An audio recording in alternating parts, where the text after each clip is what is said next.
La revue de presse. Avec Nicolas Canteloup, donc. C'est presque de l'info, c'est la revue de presse de Nicolas Canteloup. Et ce matin, c'est donc Guillaume Durand qui est avec nous. Bonjour Guillaume. Et bonjour ma chère Julie, bonjour à vous qui nous écoutez, à moi qui m'écoute. Ravi de vous retrouver, mes 5 fantastiques. Julie, Natacha, Thomas, Lolo, Jean-Marc et bien sûr bonjour à notre ministre de l'Éducation nationale, Najat Vallaud-Belkacem, qui reste. C'est une chance de rester avec nous ce matin. Quelle belle semaine pour nous les riches. Ça va vous plaire, Najat. Apple a présenté sa montre connectée. Oui, une montre connectée, chers auditeurs, connectée bien sûr à Internet et déconnectée, il faut le dire, de la réalité, puisqu'elle coûte plus de 10 000 boules dans sa version tout de même hors rose. Hors rose, oui. Perso, je trouve ça assez bon marché. Oh, écoutez, très cher Guillaume, 10 000 euros. Enfin, c'est le prix d'une Rolex, c'est...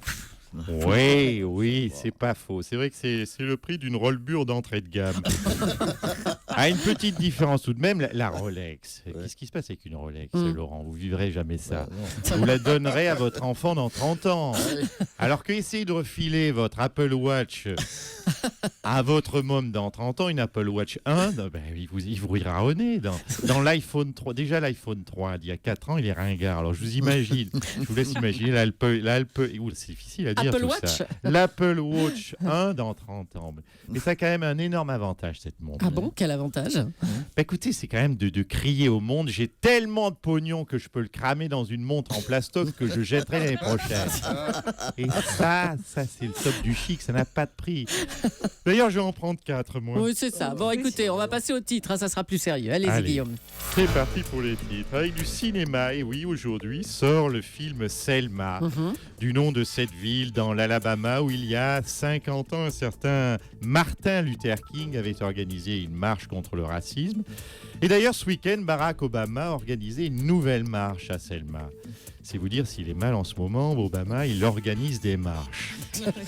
Comme Hollande. Finalement, ça y est. Oui, finalement, c'est ça. Obama, il est entre Martin Luther King et François Hollande, une sorte de Barack Burger King. Voilà. Ça fait pas rêver quand même. Je comprends le no comment de notre ami Najat. Rébellion. Toujours très à l'aise, Elle rit quand Najat. même. Non, ça la fait rire. Rébellion, c'est bien, c'est fair play. Rébellion et beau geste en solidarité avec la journaliste Pascal Clark. Et hier matin, sur France Inter, Patrick Cohen a déchiré sa carte de presse en direct. Un beau geste. Du coup, ce soir, Laurent Delahousse découpera sa carte de fidélité Jean-Louis David. Et moi, tiens, en solidarité, ma carte du Spa Royal Monceau. Oui, à chacun ses colères journalistiques. Oui, on a bien compris. Nouveau casting, GGJ. Oui, Jean-Jacques Goldman annonce qu'il va prendre du recul aux enfoirés et passer le relais. Pile une semaine, comme par hasard, après les attaques de Jacques Attali. Qu'est-ce qu'on dit? Nous, on dit bravo, Jacques Attali. Jacques Attali, t'es fier de ce que t'as fait? Goldman se barre à cause de tes conneries, franchement. Bon, écoute, du coup, Attali, tu vas prendre des cours de solfège, tu vas t'acheter une guitare et du talent, et on t'attend à Bercy l'année prochaine pour le prochain concert des Enfoirés. Tu vas t'acheter du talent. Voilà, c'est dit. Sauterie présidentielle. Najat, attention. Pour la journée de la femme, François Hollande a donc invité 100 femmes à l'Élysée. Ça nous promet une grosse rentrée littéraire. À vous, Julie. On n'avait pas prévu ça. Merci, Guillaume. Je vous en prie, je vous embrasse. Vous le savez, Closer et VSD publie cette semaine des photos d'Emmanuel Macron et de sa femme, Brigitte, qui a 21 ans de plus que lui. Emmanuel Macron, c'est pas trop dur de voir sa vie privée étalée comme ça, dans la presse? Écoutez, c'est totalement déplacé. D'autant plus déplacé que, pour ne rien vous cacher, je ne suis plus avec Brigitte. Ah bon? Non, vous n'êtes plus avec votre épouse? Non, écoutez, ce n'est pas le lieu pour le dire, mais tout de même, oui, je peux vous le dire en confidence, j'ai craqué. Je suis tombé amoureux de Liliane. Attendez, de Liliane? Pas la Liliane de Neuilly, là? Si. Non. Si. Liliane Bettencourt? Mais elle a 92 ans. Je sais, mais que voulez-vous que je vous dise, c'est comme ça. Moi, les femmes jeunes et jolies, même comme Najat, moi, ça ne m'évoque rien. Moi, j'aime les... Mais oui, mais écoutez, chacun assume ses choix. Et Moi, j'aime les femmes mûres, enfin mûres, hein, voire même un peu blettes. Hein. Oh, Et là, avec Liliane, je kiffe. Vous savez, non, mais vous souriez autour de ce studio. Mais vous savez ce qui est génial? Est-ce que vous savez ce qui est génial avec Liliane? Non. C'est qu'elle a Alzheimer. Quoi Mais oui, mais c'est formidable parce que chaque jour, on s'aime comme au premier jour, vu que pour elle, c'est toujours le premier jour. Oh, qu'est-ce que je kiffe les vieilles.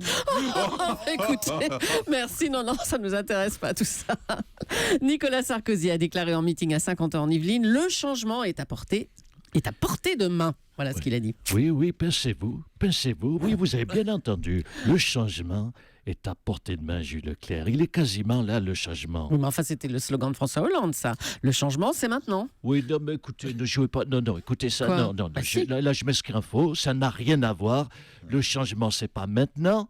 Le changement, c'est quasiment maintenant. Ça n'a rien à voir. Oui, mais enfin, Ne me faites pas dire des propos que je n'ai pas tenus. Non, mais de quel changement il s'agit alors pour Eh vous ben, de quel changement? Un changement inouï. Un changement comme jamais il y a eu de changement dans l'histoire du changement. D'ailleurs, notre Vallaud Belkacem, il a encore cherchant de changer de camp, de nous rejoindre. Mais non, quel changement, dites-nous. Mais C'est quoi? rendez-vous compte, dans 2 mois. Dans 2 mois, chère Julie, l'UMP aura un nouveau nom. C'est pas du changement, ça? Oh là là, c'est ça? Ben oui, mais... Mais à l'intérieur de l'UMP, il n'y a rien de nouveau. Non, mais rien de nouveau à l'intérieur de l'UMP? Mais c'est totalement faux. Mais dans 2 mois, on changera le nom des membres du bureau de l'UMP. Hein? Bon Ben oui, John Estrosi. John Estrosi, Brenda Morano et Steve Hortefeux. Alors c'est pas nouveau ça, c'est fou. On se fatigue à faire du changement et vous critiquez tout le temps. Dis donc, quel changement. C'est formidable ça. Bon, allez, on vous laisse, Nicolas Sarkozy. Enora Malagré a été victime d'une fausse information hier, selon laquelle la comparse de Cyril Hanouna aurait été poignardée par son compagnon. Une information dont va nous parler Jean-Marc Morandini.